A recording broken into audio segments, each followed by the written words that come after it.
పితా, పుత్ర, పవిత్రాత్మ నామమున ఆమేన్. ఈరోజు దేవుని వాగ్దానం. యేసు 12 శిష్యులను తన చెంతకు పిలిచి బోధించుటకు జంటలుగా వారిని గ్రామములకు పంపుచు అపవిత్రాత్మలను వెళ్ళగొట్టుటకు వారికి శక్తినిచ్చెను. ప్రయాణములో మీరు చేతికర్రను తప్ప మరి ఏమీయూ తీసుకొని పోరాదు. రొట్టె గాని జోలె గాని సంచిలో ధనమును గాని వెంట తీసుకొని పోరాదు. పాదరక్షలు తొడుగుకొనుడు, కానీ 2 అంగీలను తీసుకొని పోవలదు. మీరు ఎచట పాదములు మోపెదరో అచటి నుండి వెడలిపోవునంత వరకు ఆ ఇంటనే ఉండు.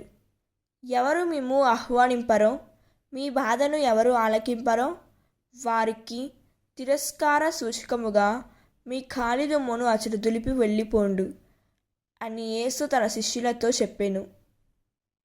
మార్కు 6వ అధ్యాయం 7వ వచనం. ఈ వాక్యం మనకు ఏం చెబుతున్నదంటే, ప్రభువు మనకు చెప్పినట్లు మనం కష్టాలను భయపడకుండా తట్టుకోవాలి. కానీ చాలాసార్లు చిన్ని సమస్యలు వచ్చినా మన విశ్వాసం తగ్గిపోతుంది. బాధలు, అవమానాలు, అపవిత్రమైన మాటలు ఎదురైనప్పుడు మనం కోపం, నిరాశ, ప్రతీకారం వైపు వెళుతూ ఉంటాం. ప్రభువు కోసం కష్టపడడానికి భయపడకుండా నిలబడాలి. కానీ మనం లోక సుఖాల కోసం దేవుని మాటను పక్కన పెడతాం.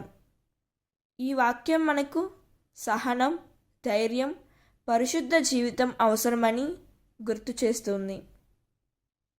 దేవుడు ఈ వాక్యం వింటున్న ప్రతి ఒక్కరిని దీవించునుగాక. ప్రార్థన.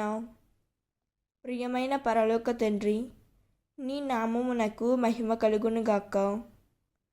ప్రభువా, కష్టాలు, బాధలు, అవమానాలు వచ్చినప్పుడు భయపడకుండా నిలబడే ధైర్యాన్ని మాకు ఇవ్వుము తండ్రి.